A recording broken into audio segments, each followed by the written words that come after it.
অন্ধকার রাত, চারপাশ নিস্তব্ধ, কিন্তু এই নীরবতার আড়ালে লুকিয়ে আছে ভয়, রক্তহীন করা রহস্য আর অভিশপ্ত কাহিনী। স্বাগতম আপনাকে হরর জোন চ্যানেলে।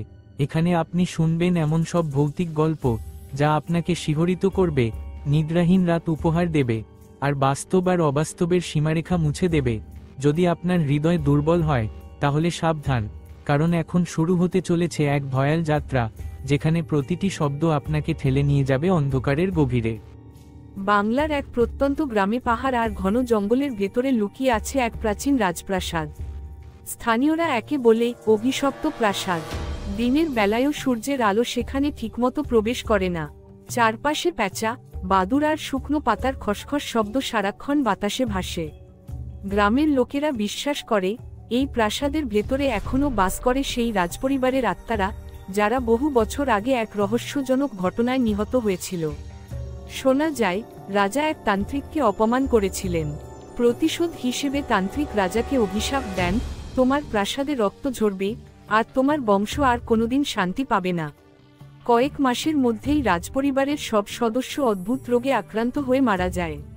সেই থেকে প্রাসাদ পরিত্যক্ত, আর রাত নামলেই কান্নার শব্দ, শিকল টানার আওয়াজ আর অদ্ভুত আলো জ্বলে ওঠে। শহর থেকে আসা বন্ধুরা। শহরের চারজন বন্ধু অরিন্দম, সুমন, প্রিয়া আর তুহিন একদিন ঘুরতে বের হয়। গ্রামের পাশ দিয়ে যাওয়ার সময় তারা প্রাসাদের গল্প শোনে। কৌতূহলী অরিন্দম সঙ্গে সঙ্গেই বলে ওঠে, আরে এসব গায়ের গল্প, ভূত টুতো কিছু নেই, চলো একবার ভেতরে ঢুকে ঘুরে আসি। গ্রামবাসী অনেক বোঝালেও তারা থামেনি। সন্ধ্যার সময়েই তারা প্রাসাদের সামনে এসে দাঁড়ালো।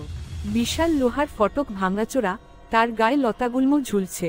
ফটকের পাশে শিকল ঝুলে পড়ে আছে, যেন কোনো অদৃশ্য শক্তি মাঝে মধ্যেই সেটাকে দোলায়। ভেতরে প্রবেশ। ফটক ঠেলে ভেতরে ঢুকতেই কেমন যেন হাড় কাঁপানো ঠান্ডা বাতাস এসে লাগলো তাদের শরীরে।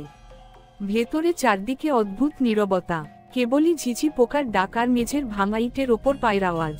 প্রাসাদের প্রধান দরজাটা ভাঙা। ভেতরে ঢুকেই তারা দেখে বিশাল হলঘর। দেয়ালে পুরনো রাজাদের ছবি টাঙানো, কিন্তু সবার চোখ যেন তাদের দিকে তাকিয়ে আছে। প্রিয়া ভয়ে ফিসফিস করে বলল, আমরা এখানে না ঢুকলেই ভালো করতাম। কিন্তু অরিন্দম হাসল, ভয় পেও না, ভূত টুতো কিছু নেই, এগুলো কেবল কাকতালীয়।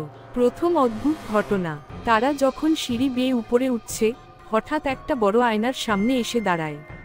আয়নায় নিজেদের প্রতিচ্ছবি দেখা গেলেও হঠাৎ সেখানে আরেকটা মুখ দেখা গেল, এক কালো চাদর জড়ানো নারী, যার চোখ লাল জ্বলজ্বল করছে। তুহিন আতঙ্কিত হয়ে পিছিয়ে গেল, কিন্তু মুহূর্তের মধ্যেই সেই প্রতিচ্ছবি মিলিয়ে গেল। সবাই ভেবেছিল হয়তো কল্পনা, তবুও ভেতরে এক অজানা ভয় ঢুকে পড়ল।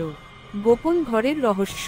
প্রাসাদের দ্বিতীয় তলায় গিয়ে তারা এক অদ্ভুত ঘর খুঁজে পায়। দরজাটা আধভাঙা, ভেতরে ঢুকতেই দেয়ালের কোণে শিকল, রক্তমাখা কাপড় আর ভাঙা পুতুল পড়ে আছে। প্রিয়া ভয়ে কেঁদে ফেলল। হঠাৎ দরজাটা জোরে বন্ধ হয়ে গেল। বাতাস যেন ভারী হয়ে উঠল। ঘরের ভেতর থেকে এক মহিলা কণ্ঠস্বর শোনা গেল, আমাদের শান্তি দাও, আমাদের মুক্তি দাও। চারজন চিৎকার করে দরজা খুলতে চেষ্টা করল। অবশেষে দরজা খুললেও দেখা গেল তুহিন কোথাও নেই। তুহিনের নিখোঁজ। অন্যরা আতঙ্কে এদিক সেদিকে খুঁজতে লাগলো, কিন্তু তুহিনের কোনো চিহ্ন নেই। শুধু সিঁড়ির নিচে রক্তের দাগ আর তার গলার চেনটা পড়ে আছে। অরিন্দম প্রথমবার ভয় পেল।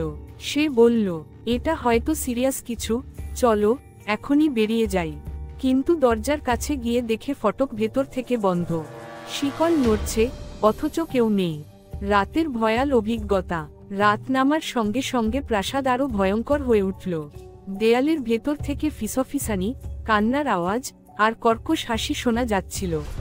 প্রিয়া আর সুমন ভয়ে কাঁপছিল। একসময় তারা দেখল সিঁড়ি দিয়ে নেমে আসছে সাদা শাড়ি পরা এক নারী।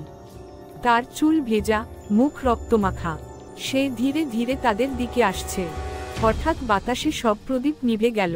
অভিশাপের সত্যি। অরিন্দম কোনোভাবে প্রাচীন নথি ঘেঁটে জানতে পারল, তান্ত্রিকের দেওয়া অভিশাপ ভাঙা সম্ভব কেবল আগুন আর মন্ত্র দিয়ে। না হলে প্রাসাদের ভেতরে ঢোকা যে কেউ এখানে আটকা পড়ে যাবে।